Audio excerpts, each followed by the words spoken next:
Hello, everybody. Welcome back. We are going to be taking a look at making some randomly spawning power-ups. I think my power-ups spawn pretty slowly, but at a random interval. So we'll wait and see. Oh, there's one. It says ammo. I don't know if you can see it, but it's a pretty bad sprite. Maybe you could do better. But it's a little clone. Or no, actually, it's not a clone. It's a sprite that shows up and it's random and it comes out at random intervals at a random place. And then if I drive over it, I increase my ammo so that I have a, you know, I have more bullets to shoot. I also make it so that if I shoot all my bullets, I can't shoot anymore. So I'd like to take you through this process of how I created this, and yeah, and then you can make your own power-ups. I invite you to make an ammo power-up, but also think about other kinds of power-ups you might make as well. A med kit or repair kit or something. It could be a really easy and obvious one that doesn't require you to make a new variable, but maybe some other things too.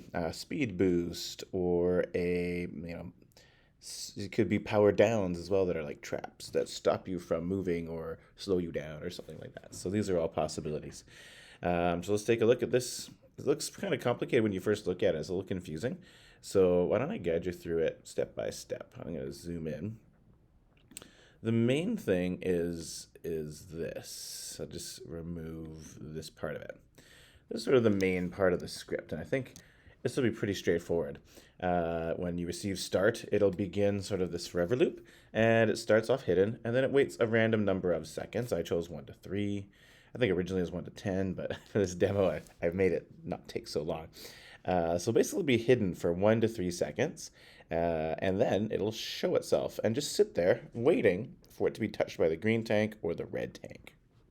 So if either tank touches it, that wait stops, and then it goes back to the top of the loop, so it goes back to the hide, and then it waits another random amount of seconds, and then shows. As you can see, this is just going to make it show it appear in the same spot. So getting it to spawn in a random location is what we're missing. But this is the basic kind of structure of it, right? So then we're going to add in the random spawning. And what I'd like to do is make it so that it doesn't spawn on places I can't get to. I don't want it to spawn on the purple walls, right? So that's where this comes into play. Actually, let me just put that down. I'll just show you, first of all, the random spawning. So I'm using the pick random number again. This is just something you can get out of operators. And so I'm using go to X and Y, but I'm choosing a random number. This is a good range because that just happens to be the range of X and Y coordinates on the Scratch screen. So this would allow it to then, after it elapses that 1 to 3 seconds, it'll then teleport to a random location and then show itself. But what if I want it to, that'll be anywhere on the map, including the purple. So then I'm going to add in this loop.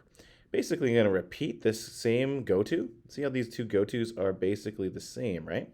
I'm going to repeat it until I'm not touching color purple.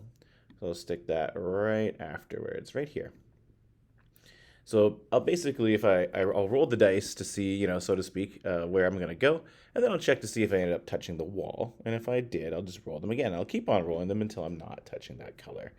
So this part of the script here is going to be what teleports me to a random place that's not on a wall. And there you go. That's how I'm making myself have the randomly spawning power up. Now, it doesn't do anything other than just disappear when I touch it, so that's not quite the end of the story, right? So if I run into it, with a particular tank, it does disappear, but I got to make it, and it reappears, and there it appears over here. So that's great, but I also have to make it so that my tanks can interact with it. So what I have is in the green tank, I'm not exactly sure where the script is, but it's pretty straightforward. Just another collision script. And I'll just peek around for it. Yeah, here it is. I basically made a new variable. This one I made called green ammo, but you could just make it ammo and make it for this sprite only is probably the best way. And then if I ever touch the ammo power up, I just set it to 10. I just reset my ammo. I'm saying like 10 is sort of the maximum number I'm going to have for number of bullets my tank can carry. And if I touch the power up, I go back to 10. And then how does ammo matter? Like, Scratch doesn't know what ammo means. Like, ammo refers to ammunition probably, and it says how many bullets you have, and if you have 0 ammo, then you probably can't shoot your gun. But Scratch, of course, has no idea. It's just a number, and numbers can be positive or negative, so it doesn't care. So how do you make, this is the collision that resets it to 10. How do you make it matter? How do you make bullets not fire when it's 0? So that's pretty easy. I think actually that I've built in this project into my bullet sprite, but it won't be built there for you guys, but whatever.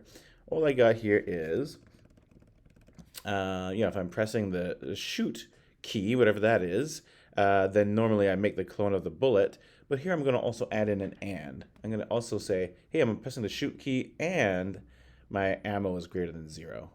So that's the story there. And really I would build that all into the one sprite, but it doesn't really matter how you've done it. So this is a little bit different than what you've done, but you can hopefully adapt it to your current code. I think that'll work for the best.